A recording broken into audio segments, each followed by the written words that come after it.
সোনাই সোহাগা দারুণ খবর নিয়ে এসেছি আপনাদের জন্য। অন স্ক্রিনে দেখতে পাচ্ছেন সোনাই সোহাগা পয়লা বৈশাখের আগেই বিরাট সুখবর আসছে। একসাথে ছটা ভাতা বাড়ছে সরকারি কর্মচারীদের। হ্যাঁ দর্শক, দারুণ খবর, একদম টাটকা তাজা খবর। 6 এপ্রিল পাবলিশ হয়েছে, আপনাদেরকে জানিয়ে দেবো বিস্তারিত এই ভিডিওতে। অবশ্যই যদি চ্যানেলে নতুন হয়ে থাকেন চ্যানেলটিকে সাবস্ক্রাইব করে রাখবেন। এই চ্যানেলে আমরা সিভিক থেকে শুরু করে সমস্ত প্রকার সরকারি কর্মচারীদের জন্য ভিডিও তৈরি করে থাকি। আপনি যদি কন্ট্রাকচুয়াল কর্মী হন অবশ্যই এই চ্যানেলটি আপনার জন্য খুবই উপকারী হবে, কারণ লেটেস্ট আপডেটগুলো আপনাদেরকে আমরা দিয়ে থাকি। তো চলুন আপনাদেরকে জানিয়ে দেবো কি কি সরকারি কর্মচারীদের ভাতা বাড়ছে এবং সেটা কিভাবে আপনাদেরকে অ্যাচিভ করতে হবে। আপনাদেরকে দেখিয়ে দেবো খবরে প্রথমে কি বলা হয়েছে, একবার দেখে নিন খবরটা এক ঝলক। খবরটা এখানে বলে দিচ্ছে যে দরজার সামনেই রয়েছে লোকসভা ভোট, পরিষেবা প্রতিশ্রুতির পর্ব এখন কিন্তু চলছে। সম্প্রতি কেন্দ্রীয় সরকারি কর্মীদের ফের এক দফায় ডিএ বৃদ্ধি করেছে মোদীর সরকার। নিয়ম মেনে বছরে দুবার এই ভাতা বাড়িয়ে দেয় কেন্দ্র সরকার। আগে 46% হারে ডিয়ারনেস অ্যালাউন্স পেতেন কেন্দ্রের অধীনস্থ কর্মচারীরা, এরই মধ্যে ফের 4% ডিএ কিন্তু বাড়িয়ে দেওয়া হয়েছে, যার ফলে এবার থেকে 50% হারে ডিএ পাবেন কেন্দ্র সরকারি কর্মীরা। জানুয়ারি মাস থেকে বেড়ে যাওয়া ডিএ কিন্তু পেতে শুরু করবেন সরকারি কর্মীরা। ইতিমধ্যেই সেই ডিএ ঢুকে গেছে সরকারি কর্মীদের অ্যাকাউন্টে। মার্চের শেষে যে বেতন মিলেছে তার সঙ্গে 50% ডিএ যুক্ত ছিল। পাশাপাশি জানুয়ারি এবং ফেব্রুয়ারির বর্ধিত ডিএ অর্থাৎ ডিয়ারনেস অ্যালাউন্সও কিন্তু বেড়েছে। সব মিলিয়ে রীতিমতো লটারি লেগেছে কেন্দ্র সরকারি কর্মচারীদের। তবে এখানেই শেষ নয়, পকেটে মোটা টাকা ঢোকার পাশাপাশি সামনেই তাদের 6 ধরনের ভাতা বৃদ্ধি করেছে কেন্দ্র সরকার। এবার দেখব কি কি করতে চাইছে সরকার।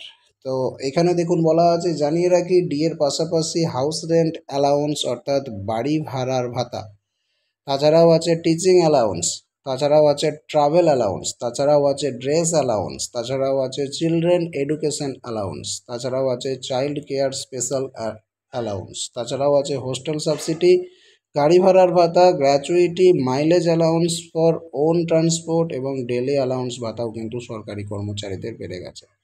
মানে এইচআরএ এমএ থেকে শুরু করে টিএ ডিএ এভরিথিং কিন্তু পাচ্ছেন। এক্সট্রা কিছু কিছু সুবিধা পাচ্ছেন, যেমন child care special allowance, hostel subsidy, gratuity, mileage allowance for own transport, এগুলোও কিন্তু দিচ্ছে। আগেতে ড্রেস অ্যালাউন্স দিত না, এগুলোও কিন্তু দিচ্ছে।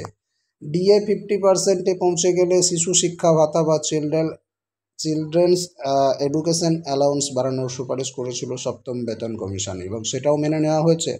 বর্তমানে কেন্দ্রীয় সরকারি কর্মীরা 25% হারে শিশু শিক্ষা ভাতা পান। দুটো সন্তানের ক্ষেত্রে আবেদন করা যেতে পারে এবং সেই সুবিধাও কিন্তু সরকারি কর্মচারীরা পেতে শুরু করেছেন। দর্শক, আপনাদেরকে জানিয়ে রাখবো, সুপারিশ মেনে রিস্ক অ্যালাউন্স বা ঝুঁকি ভাতা সংশোধন করেছে কেন্দ্র সরকার। যে সকল কর্মচারীরা ঝুঁকিপূর্ণ কাজ করেন বা যে কাজ তাদের স্বাস্থ্যের উপর ক্ষতির প্রভাব ফেলতে পারে, এমন কাজের সঙ্গে জড়িত ব্যক্তিরাই কেবলমাত্র এই ভাতার আওতায় আসেন। বেড়েছে ওভারটাইম অ্যালাউন্স, যেটা আগে ছিল না। সংসদ সহকারীদের বিশেষ ভাতা এবং বিশেষভাবে সক্ষম মহিলা কর্মীদের চাইল্ড কেয়ার অ্যালাউন্সও কিন্তু বাড়িয়ে দেওয়া হয়েছে। মার্চ মাসেই হাউস রেন্ট অ্যালাউন্স বা বাড়ি ভাড়া ভাতা বৃদ্ধি করেছে কেন্দ্র সরকার। আপনারা জানেন কেন্দ্র সরকারি কর্মচারীরা এইচআরএ ডিএ আগের থেকেই কিন্তু বেশি পেতেন, তার সঙ্গে মেডিকেল অ্যালাউন্সও বেশি পেতেন। সরকারি কর্মচারী যারা রাজ্যের কাজ করছেন তাদের থেকে কেন্দ্র সরকারের যে ভাতা পরিমাণ সেটা কিন্তু অনেক বেশি। এখন আরও ছটা স্পেশাল ভাতা নতুন করে বাড়িয়ে দেওয়া হলো, যেটা কিন্তু খুবই একটা ভালো খবর বলে মনে করা হচ্ছে। দর্শক, আপনি কি বলবেন? আপনাকে কিছুই করতে হবে না এই সমস্ত ভাতা পেতে গেলে। আপনি যদি এই সমস্ত কেন্দ্রীয় সরকারি কর্মচারী হয়ে থাকেন, আপনি যদি ডিএ টিএ ঠিকঠাক পেয়ে থাকেন, তাহলে কিন্তু অটোমেটিক্যালি এই বেড়ে যাওয়া ভাতাগুলো আপনার অ্যাকাউন্টে আসতে থাকবে। আপনার জন্য আলাদা করে কোনো ফর্ম ফিল আপ বা কিছু করার প্রয়োজনীয়তা নেই।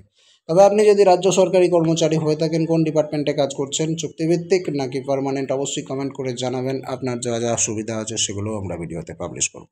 ধন্যবাদ।